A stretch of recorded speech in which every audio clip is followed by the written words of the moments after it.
By the Pricking of My Thumbs is a 1968 novel by Agatha Christie. Agatha Christie returns to Tommy and Tuppence after a hiatus of over 20 years. Their last novel was NRM, and which was a wartime espionage novel. This is a kind of a thriller, little bit of the big gang sort of thing going on in this, but though on a small level. The real plot has to do with a child murderer, and it all begins with Tommy and Tuppence going to visit Tommy's Aunt Ada in a nursing home for old ladies. Tuppence gets to talking to one of the other old ladies because Aunt Ada can't stand her, and this woman starts making these cryptic messages. Her name's Mrs. Lancaster, and she starts talking. She asks, "Was it your poor child?" And then talking about something being stuffed up a chimney. It doesn't make much sense, and Tuppence, while disturbed about it, kind of passes it off. And then later, when they go back to collect Aunt Ada's things after she dies, they realize Mrs. Lancaster had given Aunt Ada a portrait of a house that Tuppence recognized from being somewhere along the countryside, along the train tracks. And she goes to give it back to the woman, thinking she would want it back. Mrs. Lancaster has completely disappeared, is nowhere to be found, and that's where the mystery begins. Tommy has some work to do. He's still kind of dabbles in the international spy business, mostly just going to London to talk with other old fogies about the war days and their, their espionage work from the past and working with the Foreign Office, stuff like that. So Tuppence decides to go on a trip on her own. She brings the painting with her and finds the house. She narrows it down based on some trips she'd taken with Tommy.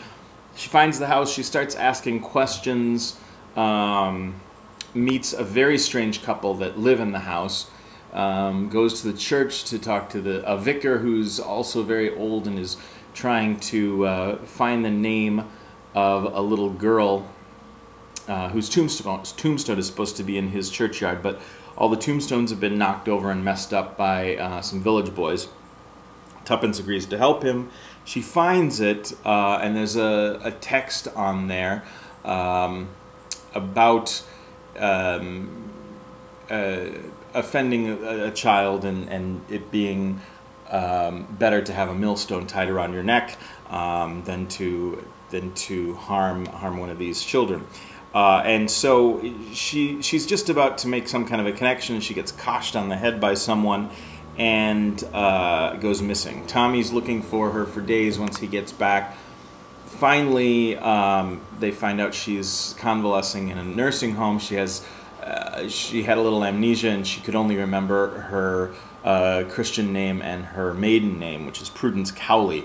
So again, the running motif through Christie of amnesia continues again here. It's a very convenient one for her. By this time, it's starting to get a bit tired, but Tommy and Tuppence get back on the trail. There's a number of suspects. I think far too many suspects, actually. And really, suspect is the wrong word to use, because you don't really know what's going on for most of the novel.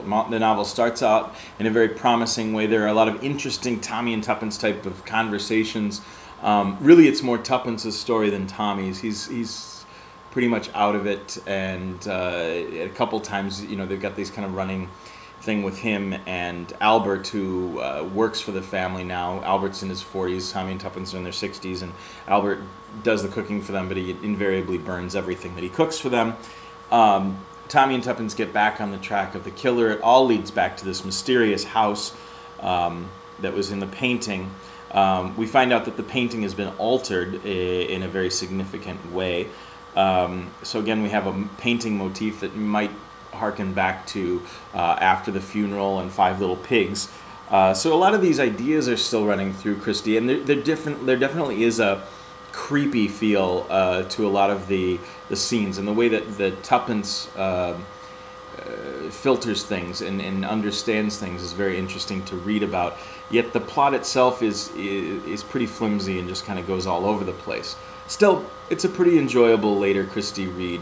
Tommy and Tuppence are fun because they're really the only Christie detectives that we see actually age over time. You know, we see little bits with Jane Marple and Hercule Poirot, but it's more dramatic with Tommy and Tuppence. They seem to kind of track along with Christie herself, and I think that's why she always has kind of a soft spot for them. They seem more real to her than Marple or especially Poirot, who Christie was probably getting kind of tired of by this time.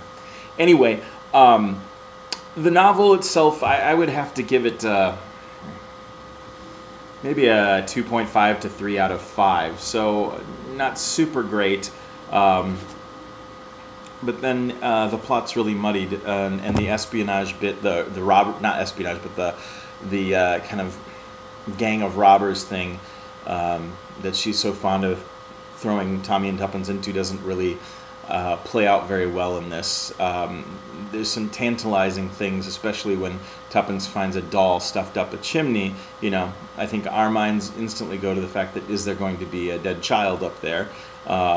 Because there is, you know, there's all these rumors about child murders. It never materializes. They do find diamonds in the body of the doll, but it's it just gets a bit flimsy. So still not a bad summer read. So 2.5 out of 5.